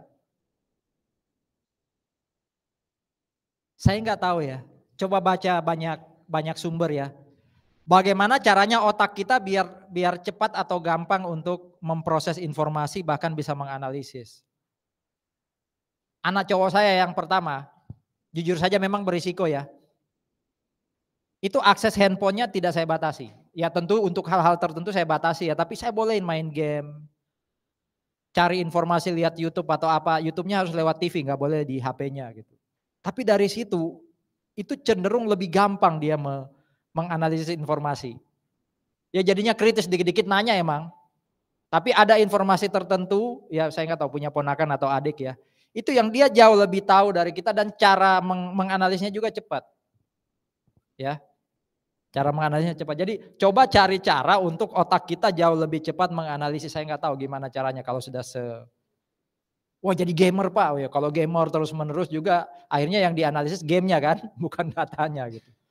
Ya, karena itu dibutuhkan kan sekarang. Kemampuan memproses dan juga menganalisis. Kotak itu saudara-saudara ingat.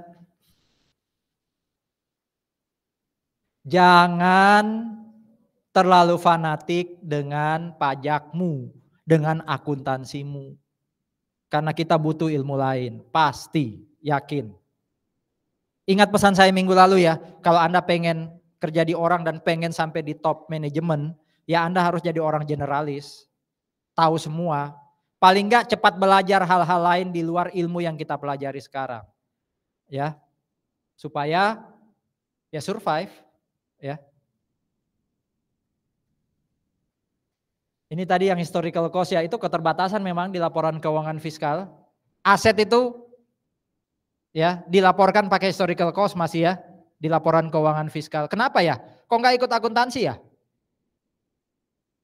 Kalau hutang dilaporkannya pakai apa? Hutang pakai apa? Book value. Iya kan? Kondisi per 31 Desember. Tapi kalau aset itu historical cost, historical value. Kenapa ya? Berarti kesimpulannya pajak lebih reliable atau relevan? Lebih reliable. Dia lebih mementingkan bukti. Kan harga historis itu bukti ya. Baik enggak? Ya plus minus. Ya plus minus. Materialitas. Penggunaan estimasi pertimbangannya jarang. Enggak ada judgement. Karena aturannya udah lengkap. Substance over form-nya. Tahu substance over form ya? Form itu fisik, bentuk. Substance itu apa? Isinya. Kamu kok kalau ke kampus kok tampilanmu kok asal-asalan gitu. Yang penting otaknya Pak. Yang penting isinya, yang penting hatinya Pak baik. Oke, tapi kadang-kadang dunia itu tidak seramah itu ke kita ya kan. Tetap butuh tampilan fisik. Tapi saya setuju bahwa memang lebih penting substance dalamnya. Nah itu substance over form. Ya. Tahu ya, prepaid expense, namanya expense, formnya expense, tapi dia bukan expense kan, dia aset. Itu loh maksudnya substance over form. Aset disewa, bukan milik saya. Secara legal, secara form milik orang lain. Tapi boleh nggak saya catat jadi aset saya? Boleh, kalau itu capitalis. Nah, itu substance over form. Pertanyaan saya, pajak itu tetap substance over form atau lebih form over substance? Lebih melihat yang legal dibanding substansi atau masih kayak akuntansi substance over form? Gimana? Contohnya gini ya, contohnya gini. Ada biaya ya, namanya mungkin minggu lalu juga sudah saya sebut. Biaya transportasi. Anda kalau jadi fiskus, kemampuan analisis atau apa, sense-nya terhadap informasi kurang, itu pasti diterima aja biaya transportasi umum. Tapi bisa jadi itu biaya sewa loh. Berarti kalau ada biaya transportasi, lihat ada pemotongan PPh 23 enggak? Formnya nulisnya apa tadi? Bentuk fisiknya apa? Biaya transportasi. Padahal substansinya itu apa? Biaya sewa. Dalam kasus itu pajak apa? Form over substance atau substance over form? Anda kalau jadi orang pajak, ngejar PPh 23-nya enggak? Ya ngejar, berarti apa? Substance over form. Ya. Tapi tadi katanya nggak boleh salah, 0% tingkat kesalahan. Itu berarti form over substance, Pak. Iya. Jadi memang tergantung mana yang lebih dalam tanda kutip apa? Ya membuat penerimaan pajak lebih besar ya. Memang budgeter kok. Ya, arahnya ke sana. Tapi poin saya apa? Tetap ada substance over form di pajak. Mengutamakan, berarti kan ada. Boleh.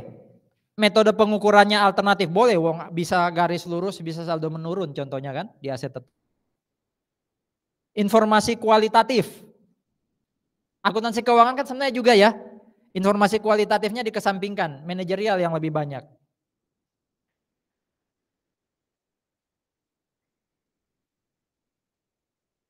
Saudara-saudara, saya selesaikan slide 1 aja ya, slide 2, 3 kita sambung minggu depan. Oke.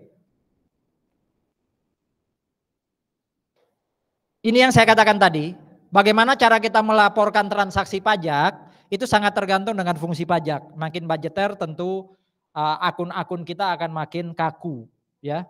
Nah lihat praktek-praktek yang dilakukan di beberapa negara ini, untuk nanti kita simpulkan Indonesia lebih kemana. Ada 2 atau 3 mainstream ya. 2 atau 3 kalau saya sebut mazhab pelaporan, rezim pelaporan. Yang pertama ini, practically formal dependence, itu di Belgia.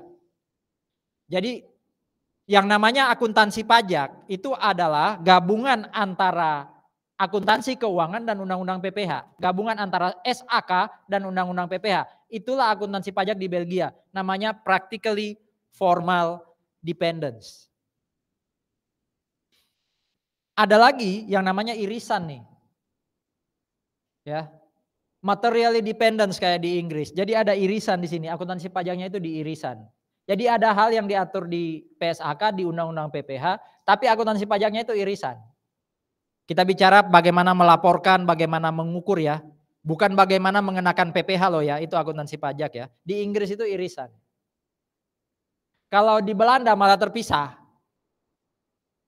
Namanya materially independence, jadi ada 3 ya. Yang keempat ada sih, punya negara-negara OECD nih. Ya, yang sebenarnya mirip-mirip, ada Norwegia, Belanda, Jerman. Ketentuan pajak diwarnai atau mewarnai akuntansi. Jadi justru akuntansinya itu diwarnai oleh pajak. Pajak lebih dominan. Jadi mau bikin jurnal itu ngikut pajak gampangannya. Kalau di Belanda yang tadi ya lingkarannya kepisah. Kalau di Jerman sisipan, berarti mirip kayak Inggris ya. Jadi OECD ini sebenarnya hanya menegaskan paling tidak 3 sampai 4 pendekatan. Pertanyaan saya Indonesia yang mana? Atau dia punya mazhab sendiri? Mainstream sendiri? Yang mana? Hah? Irisan? Yang ini? Oke, campuran yang mana campuran itu? Berarti bukan ini ya? Ini kan benar-benar beda ya. Berarti kalau campuran yang ini ya? Praktek akuntansi pajak di Indonesia itu yang mana? Practically formal dependence, materially dependence, atau materially independence? Irisan, berarti materially dependence. Jawabannya bukan. Kita itu practically, coba dicari ya literaturnya ya. Practically formal dependence. Saya paham karena kita selalu mengarahkan yang namanya akuntansi pajak itu UU PPH, menurut Anda enggak. UU PPH itu bukan, UU PPH itu kan ngatur bagaimana mengenakan pajak, tapi transaksi pajak itu dilaporkan, ya, transaksi pajak itu dilaporkan, itulah akuntansi pajak. Kan akuntansi, berarti pelaporan di akuntansi terkait transaksi pajak. Kita itu practically formal dependence. Kenapa, Vel? Mau nanya apa, Vel? Mau nanya saya tadi, bukan? Tidak ada ya? Siapa yang mau nanya? Kita yang ini ya. Indonesia. Oke. Ini sebenarnya menegaskan yang tadi. Ada yang terpisah, ada tambahan, ada penyesuaian minor. Ini diingat-ingat ya yang minggu lalu ya. Rekonsiliasi fiskal is part of siklus akuntansi.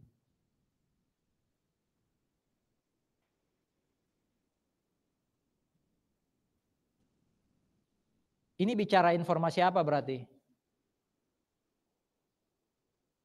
Dividen ya. Kalau ini bicara soal withholding tax. Ya kan? PPh 21. Ini omset untuk, ya mirip ya dengan laba tahun berjalan, ini kan bottom line-nya ini angka atasnya. Biasanya kalau peredaran bruto itu ke arah PPN ya kan? Kalau yang ini lebih ke arah PPh.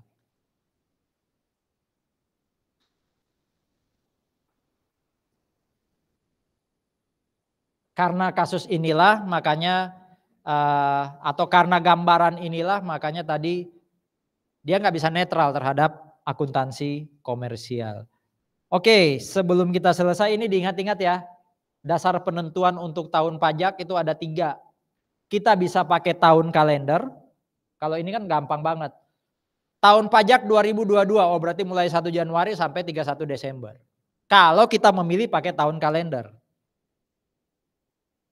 Ya.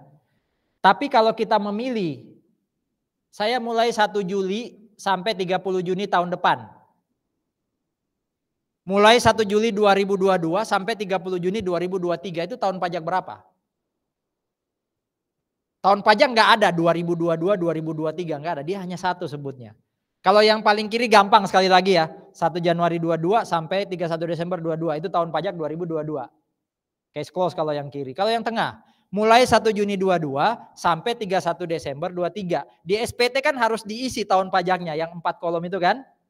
Atau kalau yang ISPT kan harus diisi ini tahun pajak berapa? Nggak ada strip 22, 23 nggak ada. Saya nanya, kalau mulai dari Juli sampai akhir Juni tahun depan, itu tahun pajak berapa? Tahun pajak yang depan atau yang belakang yang dilihat? Angka tahun yang depan atau yang belakang yang dilihat? Yang depan.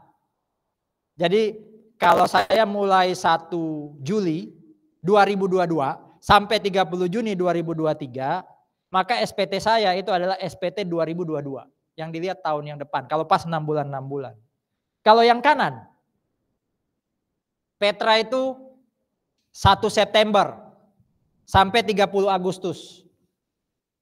Karena ikut semester gasal ya. Berarti Petra ini ada di tahun pajak berapa? Sekarang ini nih. 2022. Kan mulainya 1 September 22 sampai akhir Agustus 23. Lagi di tahun pajak berapa Petra ini? Kok bisa 22? Berarti mirip kayak tengah dong. Tengah itu kan yang dilihat tahun depan tahun awalnya ya. Kok bisa 23? Nah, lihat bulan yang lebih banyak di tahun berapa? Karena mulainya September kan hanya 4 bulan. Di 23 lebih banyak 8 bulan kan? Berarti itu tahun pajak 23. Saya lupa saya pernah cerita atau enggak. Pernah ada orang yayasan mau lapor ke kantor pajak. Berarti kalau kami berakhir di bulan Agustus, batas penyampaian SPT-nya yayasan YPT Kapetra ini berarti bulan apa? September kan berakhir Agustus ya, September, Oktober, November, Desember, akhir Desember ya batasnya ya. Datanglah sekitar bulan Desember atau November akhir. Ditolak. Apa ngomongnya? Bu, masukannya masih April. Paham maksud saya, paham cerita saya. Ditolak karena menurut orang pajak itu badan itu masukannya paling lambat April. Padahal kan kita bisa milih tahun pajak kita sendiri kan. Berarti dia masih pakai konsep tahun pajak itu selalu tahun kalender. Itu real loh. Saya bilang itu oknum. Berarti dia kerja itu nggak menjiwai pekerjaannya karena dia nggak pengen tahu berarti. Besok nggak boleh kayak gitu loh ya. Jadi apapun Anda ya nggak boleh kayak gitu. Oke, saya bikin QR-nya ya.